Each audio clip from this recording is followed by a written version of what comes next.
आज के समय में आईपीओ निवेश का एक पॉपुलर तरीका बन गया है। पिछले कुछ समय में कई कंपनियों के आईपीओ ने बहुत अच्छा रिटर्न दिया है, जिनमें से कुछ आईपीओ तो ऐसे थे जिन्होंने कुछ ही दिनों में निवेशकों के पैसे डबल कर दिए। आप में से बहुत सारे लोग भी आईपीओ में निवेश करना चाहते होंगे, लेकिन या तो पूरी जानकारी नहीं होने की वजह से अप्लाई नहीं कर रहे होंगे या फिर अप्लाई करने के बाद भी अलॉटमेंट नहीं मिल रहा होगा। अगर आपके साथ भी ऐसा हो रहा है तो इस वीडियो के अंत तक बने रहें। इस वीडियो में हम बात करने वाले हैं नंबर 1 आईपीओ क्या होता है, नंबर 2 एक अच्छा और ख़राब आईपीओ कैसे पहचानें, नंबर 3 आईपीओ में अप्लाई कैसे करें, नंबर 4 आईपीओ में अलॉटमेंट कैसे पाएं एंड नंबर 5 अपकमिंग आईपीओ पर नज़र कैसे रखें। नमस्कार दोस्तों, मेरा नाम है देव। चलिए इस खास वीडियो को शुरू करते हैं। आईपीओ यानी इनिशियल पब्लिक ऑफरिंग वह प्रक्रिया है जब कोई प्राइवेट कंपनी अपने शेयर पहली बार आम जनता को बेचने के लिए स्टॉक एक्सचेंज पर लिस्ट होती है। इस प्रोसेस के जरिए कंपनी अपने शेयर बेचकर फंड रेज करती है, जिसे वह अपने बिजनेस के विस्तार या अन्य ज़रूरतों के लिए यूज करती है। जब कोई कंपनी अपना आईपीओ लॉन्च करती है तो लोग उसके शेयर खरीदकर कंपनी में हिस्सेदारी ले सकते हैं।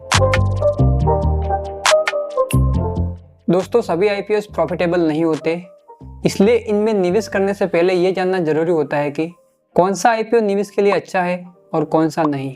इसके लिए हमें कुछ बिंदुओं पर ध्यान देना चाहिए। नंबर 1 कंपनी के फाइनेंशियल्स। सबसे पहले आपको कंपनी के फाइनेंशियल डॉक्यूमेंट्स को ध्यान से देखना चाहिए। कंपनी के पिछले कुछ सालों का मुनाफा, बैलेंस शीट और डेब्ट का विश्लेषण करना बेहद महत्वपूर्ण है। हाल ही में बजाज हाउसिंग फाइनेंस और पीएन गाडगिल ज्वेलर्स लिमिटेड के आईपीओ ने जबरदस्त मुनाफा कमाया क्योंकि उनकी फाइनेंशियल पोजीशन स्ट्रांग थी। नंबर 2 सेक्टर की ग्रोथ पोटेंशियल। यह भी ध्यान रखना जरूरी है कि जिस सेक्टर में कंपनी काम कर रही है उसकी भविष्य में कितनी ग्रोथ संभावित है। फॉर एग्जाम्पल, अभी के समय में इलेक्ट्रिक वाहन और ग्रीन एनर्जी में बहुत ग्रोथ देखी जा रही है। इस वजह से आने वाले आईपीओ जैसे टाटा एवी, एथर एनर्जी और एनटीपीसी ग्रीन एनर्जी जैसे नामों पर ध्यान देना समझदारी हो सकती है। Number 3 valuation. कंपनी के आईपीओ के दौरान उसकी वैल्यूएशन देखना भी जरूरी है। अगर किसी कंपनी का वैल्यूएशन बहुत ज़्यादा है तो उसमें निवेश करना नुकसानदायक हो सकता है। एक अच्छा आईपीओ वही होता है जिसका मूल्यांकन कंपनी की रियल सिचुएशन के हिसाब से उचित हो। किसी भी आईपीओ का वैल्यूएशन ठीक है या नहीं, यह पता करने के लिए आप उस सेक्टर की अन्य कंपनियों के पीई रेशियो, पीबी रेशियो और आरओई कंपेयर कर सकते हैं। नंबर 4 कंपनी के प्रमोटर्स और मैनेजमेंट। किसी भी आईपीओ में कंपनी की लीडरशिप और प्रमोटर भी एक महत्वपूर्ण भूमिका निभाते हैं। अगर कंपनी के प्रमोटर अनुभवी और भरोसेमंद है तो आईपीओ सफल होने के चांस बढ़ जाते हैं। नंबर 5 फ्रेश इश्यू या ऑफर फॉर सेल पर ध्यान देना। मार्केट में कुछ आईपीओ फ्रेश इश्यू होते हैं तो कुछ ऑफर फॉर सेल। अगर आईपीओ सिर्फ प्रमोटर के शेयर बेचने के लिए या उनकी हिस्सेदारी घटाने के लिए लाया जा रहा है और कंपनी को इस निवेश से कोई विशेष फायदा नहीं हो रहा है तो इसे सावधानी से देखना चाहिए। दोस्तों, आज के समय में आईपीओ में निवेश करना बेहद आसान हो गया है। आप अपने डीमैट अकाउंट से यूपीआई का यूज करके किसी भी आईपीओ में आवेदन कर सकते हैं। अगर आपके पास डीमैट अकाउंट नहीं है तो इस वीडियो के डिस्क्रिप्शन पर दिए हुए लिंक पर क्लिक करके आप फ्री में अपना डीमैट अकाउंट बना सकते हैं। वैसे तो आईपीओ में बहुत सारे लोग आवेदन करते हैं, लेकिन सभी को शेयर नहीं मिलते, मतलब अलॉटमेंट नहीं मिलता। दोस्तों, किसी भी आईपीओ में 100% अलॉटमेंट पाने का तो कोई तरीका नहीं है, लेकिन हाँ कुछ टिप्स है जिनसे हम अपने अलॉटमेंट के चांस बढ़ा सकते हैं, जिसमें नंबर 1 पर है मल्टीपल अकाउंट से अप्लाई करना।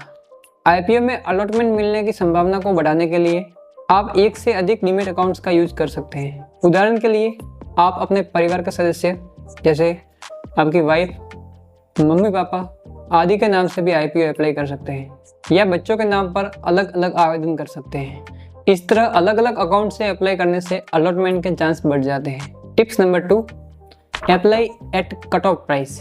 आईपीओ में निवेश करते समय कट ऑफ प्राइस पर अप्लाई करना सबसे बेस्ट होता है। कट ऑफ प्राइस पर आवेदन करने का मतलब है कि आप कंपनी द्वारा तय की गई अंतिम कीमत पर भी शेयर खरीदने के लिए तैयार हैं।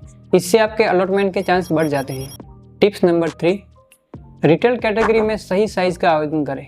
रिटेल इन्वेस्टर कैटेगरी में आप अधिकतम 2 लाख तक के शेयर के लिए अप्लाई कर सकते हैं, लेकिन ओवर सब्सक्राइब IPO में अगर बड़ी रकम के लिए आवेदन करते हैं तो अलॉटमेंट मिलने की संभावना कम हो जाती है। इसलिए बेहतर होगा कि आप केवल एक लॉट के लिए आवेदन करें।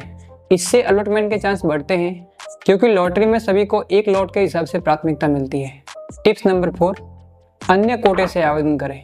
कुछ कंपनियां अपने एम्प्लॉय और शेयर होल्डर्स के लिए अलग कोटा रिजर्व रखती है और इनमें अलॉटमेंट लॉटरी बेसिस पर नहीं बल्कि प्रो राटा बेसिस पर मिलता है, जिनमें अगर ज़्यादा लॉट से अप्लाई किया जाए तो अलॉटमेंट मिलने के चांस बढ़ जाते हैं। तो दोस्तों ये थी कुछ टिप्स जिनसे आप अपने IPO के अलॉटमेंट मिलने के चांस बढ़ा सकते हैं। लेकिन कुछ लोगों के पास मल्टीपल डीमैट अकाउंट्स होते हैं और वो हर अकाउंट से एक एक एप्लीकेशन डालते हैं और इस गलती की वजह से उनकी सारी एप्लीकेशंस रिजेक्ट हो जाती है। बिकॉज एज पर रूल एक पैन कार्ड से केवल एक आवेदन की अनुमति है। दोस्तों अगर आप नए IPOs पर नज़र रखना चाहते हैं तो कई ऐसी वेबसाइट और ऐप है जो आने वाले IPOs के बारे में जानकारी देती रहती है। मैं इन सब का लिंक वीडियो के डिस्क्रिप्शन में डाल दूंगा। इसके अलावा आप सेबी, NSE, BSE की वेबसाइट्स पर और अपने स्टॉक ब्रोकर ऐप पर जाकर भी आने वाले IPO की लिस्ट देख सकते हैं। ये कुछ प्रमुख IPO है जो साल 2024-25 में आने वाले हैं। आप चाहे तो वीडियो को पॉज करके नोट कर सकते हैं। दोस्तों IPO में निवेश करना एक अच्छा वेल्थ क्रिएशन टूल हो सकता है, बशर्ते आप सही जानकारी के साथ सही कंपनी का IPO में निवेश करें। आज के वीडियो में बस इतना ही।